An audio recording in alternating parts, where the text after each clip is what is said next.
Some of World War II's most decisive blows came not from generals on maps, but from women who slipped through checkpoints, broadcast secrets by candlelight, and turned ordinary objects into instruments of war. Their names were often erased, their deeds softened into legend, and that's the problem we're fixing right now. In the next few minutes, you'll meet the operatives who rewrote the rules, the American with a wooden leg who outwitted the Gestapo, the brave radio operator who kept sending messages under arrest, the resistance leader who led deadly ambushes, and the Polish-born agent who walked into enemy lairs and lived to tell a few of the tales.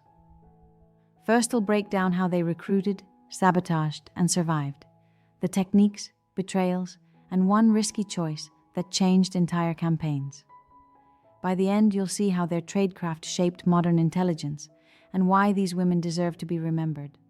Stay to the end to meet the deadliest of them and learn 3 spy tricks movies always get wrong, and subscribe for more untold wartime stories. 1. Introduction to women in espionage. Women made indispensable contributions to clandestine operations by exploiting the very assumptions that made them less likely to be suspected. In many occupied territories and hostile environments, a woman traveling alone, running a small shop, or posing as a nurse could come and go with fewer questions than a man in military-aged clothes. Intelligence services recognized this and began to recruit women for tasks that ranged from courier work and safe house management to wireless operation and sabotage planning. The result was a shift in tactics. Networks that could blend into everyday life became harder for counterintelligence to detect. Risk was the central problem. Radio operators and couriers suffered some of the highest casualty rates because detection of a single transmitter or compromised contact could collapse entire circuits. The solution lay in recruiting women who could move through civilian spaces, gather human intelligence, and keep networks fluid. Wireless work was particularly perilous. Operators transmitted secret messages under cramped conditions and changed locations constantly to avoid direction-finding teams. When capture came, the consequences were harsh and often fatal, yet many women accepted the mission knowing how critical secure communication was to resistance operations. Concrete examples illustrate how those roles played out in practice. A celebrated wireless operator carried messages that enabled resistance sabotage and guided airdrops of supplies.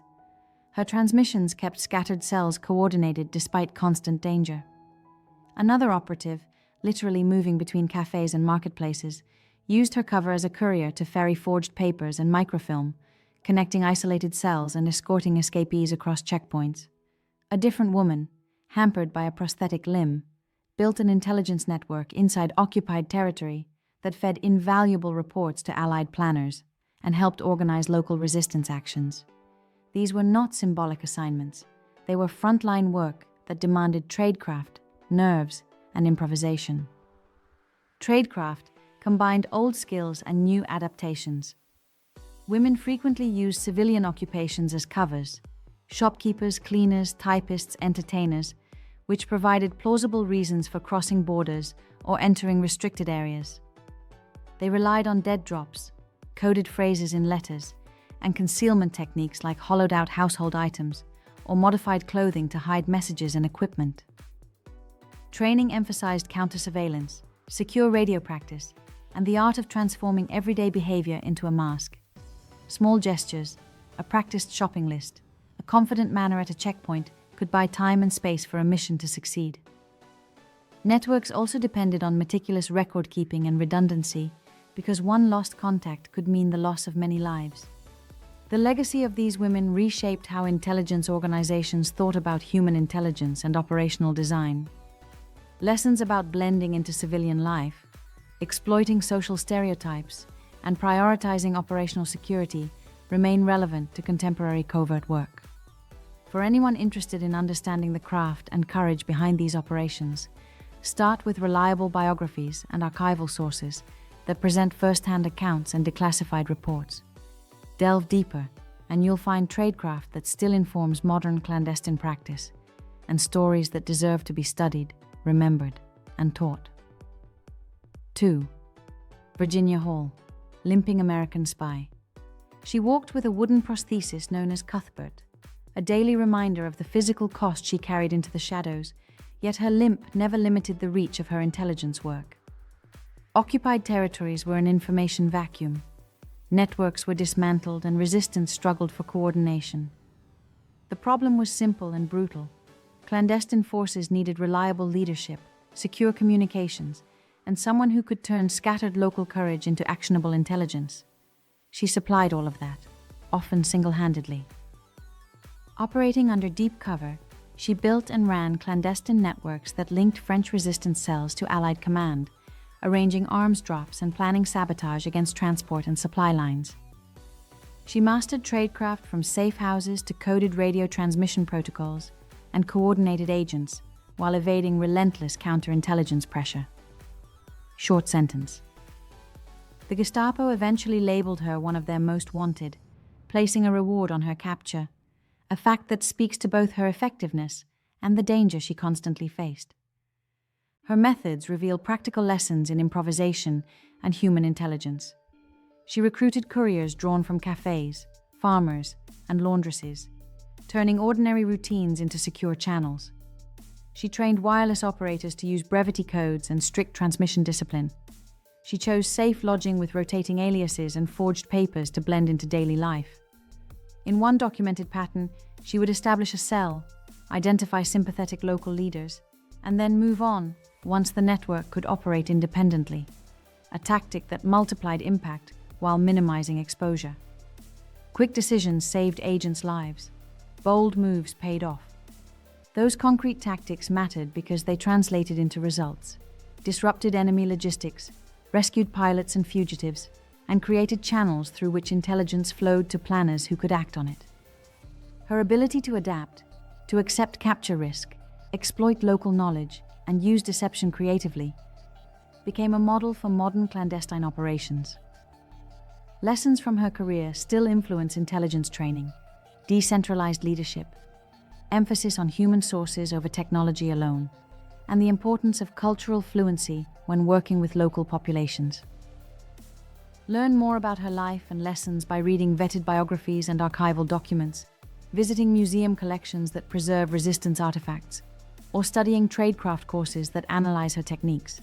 Support organizations that preserve women's wartime histories, and consider how resilience and ingenuity can inform contemporary problems.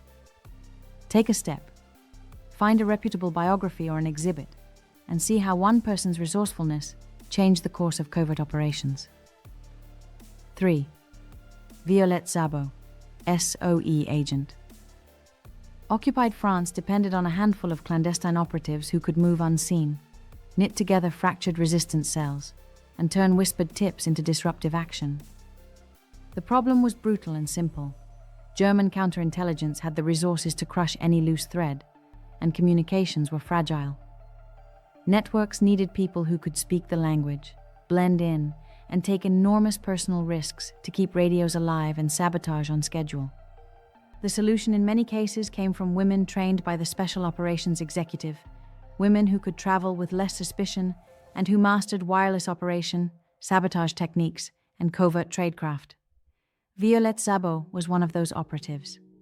Married to a Frenchman and already fluent in the language, she volunteered after a personal loss to join SOE, underwent rigorous training, and parachuted into occupied territory to act as a courier, liaison, and organizer for the Maquis. Her work involved arranging arms drops, passing coded reports back to London, and coordinating sabotage teams so that tiny strikes could have strategic impact. Details of her field life illustrate what made her so valuable. She blended domestic warmth with military precision, able to play the part of a visitor or a traveler while carrying radio equipment and explosive charges. On missions, she moved between isolated safe houses and rural resistance bands, helped plan ambushes on transport, and guided the timing of demolitions to maximize disruption. On one mission, she was betrayed during a rendezvous and forced into a firefight. Captured by German forces, she endured interrogation and imprisonment rather than betray others. Deported to a concentration camp, she was executed. Her courage did not go unrecognized. Posthumous awards include the George Cross from Britain and the French Croix de Guerre. and her story was later told widely in a best-selling biography, and the film Carve Her Name with Pride. Integrating her story into modern lessons on clandestine work highlights several enduring truths. Language and cultural fluency multiply operational effectiveness. Tight, trusted networks reduce exposure. Excellent training and mental toughness can turn ordinary people into force multipliers. Her daughter, Tanya, and the memorials and biographies that preserve her memory keep those lessons alive for historians, security professionals, and anyone studying resistance movements. If you want to explore her life further, start with the biography that inspired the film. Visit the SOE memorials and archival collections that hold wartime reports, and read first-hand accounts of the Maquis operations she supported. Learn how tradecraft, courage, and ordinary human ties combined to make extraordinary resistance possible, and consider supporting museums or archives that preserve the records of agents whose sacrifices shaped the course of the conflict. 4. Krystyna Skarbek, Churchill's favorite. The Allies faced an urgent intelligence and escape problem deep inside enemy-held Europe. Conventional operatives could not slip past checkpoints, and local networks were fragmented or compromised. What was needed were people who combined native knowledge, fluent languages, and nerves of iron to buy time, move money, and extract key personnel. One answer came from a single, audacious operator, whose background and methods turned impossible missions into workable plans. Born in Poland and serving under the name Christine Granville, she became one of Britain's most effective field agents, recruited for her language skills, contacts, and fearlessness. She worked for British intelligence services and drove initiatives across borders that regular channels could not touch. Colleagues praised her for persistence. Superiors relied on her for the riskiest handoffs. Her effectiveness earned formal recognition in Britain's Gallantry Awards, and she remained a figure of high regard among wartime leaders. Her tradecraft was practical and improvisational. She moved people and messages through occupied territories by using forged papers, local safe houses, and cash couriers, often personally carrying funds and documents through hostile checkpoints. At times, she used charm and diplomacy to neutralize suspicious officials. On other occasions, she relied on bluff, bribery, or sheer audacity to get a group of escapees across a border. She coordinated escape routes for downed airmen and stranded operatives, linked fragmented resistance cells, and arranged the release or relocation of valued agents. These were not abstract feats.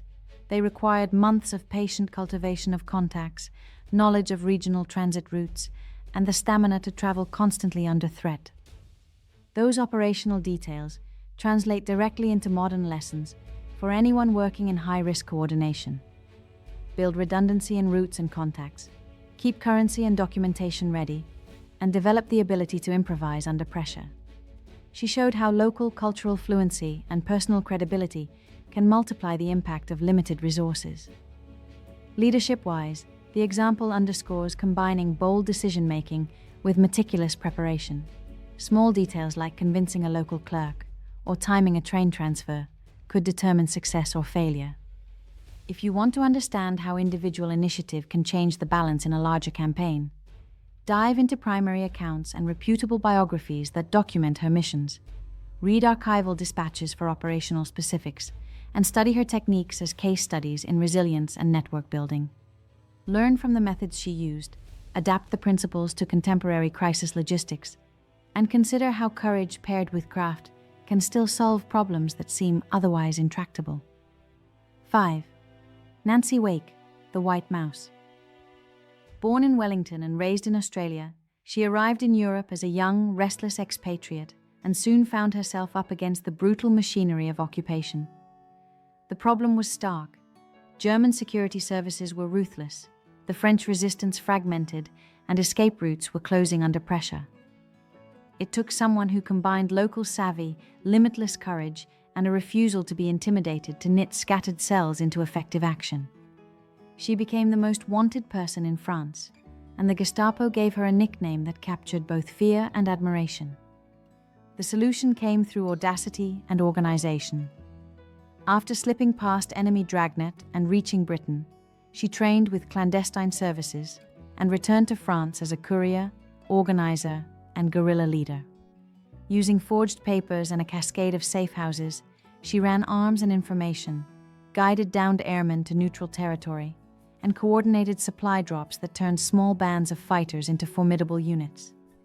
She could move through checkpoints with the confidence of someone who knew every alley and every sympathetic farmhouse, and she taught others how to vanish under pressure. Concrete details show how that combination worked on the ground. In urban centers like Marseille, she helped shepherd people past patrols and into escape routes over the Pyrenees. Later, in the rural highlands, she helped train and lead Maquis groups in hit-and-run sabotage against supply lines and communications. One widely told account credits her with hand-to-hand combat in an ambush that ended with the attacker neutralized. Other reports describe her personally capturing arms drops and directing artillery hampering raids on rail and road links. She relied on local language fluency, an expansive network of sympathizers, and a talent for improvisation, turning kitchens into radio hubs and farm tracks into escape corridors. Allied commanders later praised the operational tempo she helped generate, saying partisan activity under her coordination delayed reinforcements and eased broader liberation efforts. Integration of those methods offers practical lessons today. Build overlapping networks so no single arrest knocks you out. Train civilians in basic tradecraft and contingency communication. Use local knowledge as an operational multiplier. A neighborhood baker or a mountain shepherd can be as valuable as any radio set.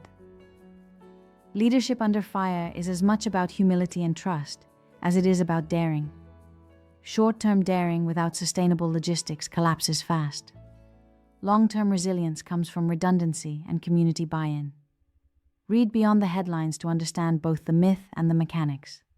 Explore archival records, well-sourced biographies, and museum exhibits to see how ordinary resources, food, horses, courage, were turned into extraordinary outcomes. If you want to honor that legacy, support preservation efforts, seek out primary accounts, or volunteer with local history projects. Learn the techniques of organized resistance. 6. Juanita Mora, Double Agent Dangers. Double agents carried some of the highest stakes in wartime intelligence. A single misstep could compromise whole networks, cost lives, or tip strategic decisions. The inherent problem was simple and lethal. They operated between opposing sides, feeding misinformation while trying to avoid detection by either the enemy or their own handlers. Radio direction finding, intercepted ciphers, infiltrators within networks, and the psychological pressure of living a double life all created a daily calculus between utility and risk. The solution lay in rigorous tradecraft and tight institutional control. Allied counterintelligence developed methods to manage double agents safely, exemplified by formal programs that compartmentalized information, staged credibility tests, and used controlled channels to monitor and validate outputs. Handlers ran canary operations, the deliberate planting of verifiable falsehoods to see whether an agent's reports were being accepted by the enemy, and routinely cross-checked agents' claims against independent sources. Those safeguards reduced catastrophic blowback, but they never eliminated personal danger. Details from comparable wartime experiences show exactly how perilous the job could be. Wireless operators were especially exposed because radio direction finding teams could triangulate transmissions. This is one reason the Allies invested heavily in controlling who was allowed to send messages and how often. Agents turned by the enemy could be used to feed highly plausible misinformation back into their former networks, and the Gestapo and other security services excelled at penetrating resistance groups through coercion and sophisticated surveillance. At the human level, an agent juggling two loyalties faced relentless stress: the constant need to craft believable cover stories, the risk of being burned by compromised contacts, and the moral weight of decisions that might send innocent collaborators into danger. Integration of these lessons shows why the story associated with Juanita Mora, whether she is treated as an individual operative recorded in archives or as a composite figure historians use to discuss female double agents, matters beyond anecdote. Her narrative highlights the intersection of gendered expectations and operational vulnerability, Women who served as couriers, informants, or double agents were sometimes underestimated by enemy officers and therefore could access different lines of intelligence. But they also suffered harsher reprisals when exposed, including targeted interrogation and limited access to protective extraction. Contemporary analysts and historians draw on such cases to refine understandings of recruitment, resilience, and protection. Rigorous vetting, overlapping verification, and psychological support are now seen as essential components of any operation that seeks to employ double agents safely. If this account piques your interest, pursue the documented stories and declassified files behind wartime counterintelligence programs. Study verified case histories, compare operational protocols like the double-cross model, and read memoirs from operatives and handlers to see how theory matched practice. Delve deeper. Uncover the human choices behind the tradecraft, question romanticized spy myths, and support archival research that preserves these complex, dangerous histories. What would you risk to change the course of history? The problem was simple and terrifying. Nazi occupation, ruthless enemies, and a world that needed people willing to operate in the shadows. The solution came from extraordinary women who answered that call. In short, Virginia Hall built resistance networks from the shadows despite a prosthetic leg. Noor Inayat Khan kept Allied lines open as a covert wireless operator until she paid the ultimate price. Violette Szabo ran sabotage missions and inspired a nation. Nancy Wake outwitted capture and led guerrilla forces. Odette Sansom endured torture and refused to betray her comrades. These were intelligence, sabotage, radio work, and raw courage turned into results that altered battles and saved lives. Their stories teach us the details that matter: stealth, improvisation, trust, and an iron will under pressure. Integrate that into how you think about bravery today. Whether standing up for someone at work, protecting a community, or valuing quiet acts of resistance. Their tradecraft may be decades old, but the lessons in courage and conviction are timeless. If this moved you, help keep their memory alive. Like the video, subscribe for more deep dives, and tell us in the comments which story surprised you most. Next up, we'll uncover the unsung code breakers and female cryptanalysts whose minds changed the tide of war. Remember them. Their shadows still shape our world.